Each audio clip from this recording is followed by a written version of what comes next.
ఆమ్లెట్‌ని ఎన్ని రకాలుగైనా వేసుకోవచ్చు కదా! ఇలా ట్రై చేయండి. టేస్టీగాను ఉంటుంది. ఫిల్లింగ్‌గా కూడా ఉంటుంది. పాన్‌లో కొంచెం బటర్ ఏసుకొని బెల్ పెప్పర్స్, ఆనియన్స్, మెంతికూర ఇవన్నీ ఈ సైజులో చాప్ చేసుకొని వేసేసుకొని సాటే చేసుకోవాలి. ఈలోపు 2 ఎగ్స్ తీసుకొని ఇలా పసుపు, ఉప్పు, కారం ఏదైనా సీజనింగ్ యాడ్ చేసుకోండి. ఫ్లేవర్ బావుంటుంది.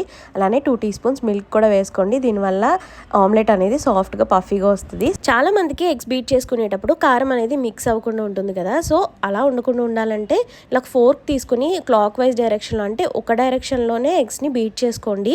ఇలా నొరగొచ్చే వరకు. చూసారా కారం ఎక్కడ కూడా కనిపించదు.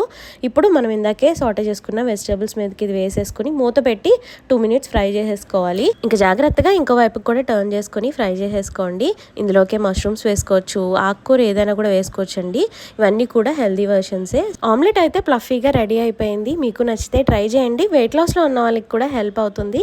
సో వీడియో నచ్చితే లైక్ చేసి షేర్ చేయండి. ఛానల్‌ని సబ్స్క్రైబ్ చేసుకోండి. Bye bye.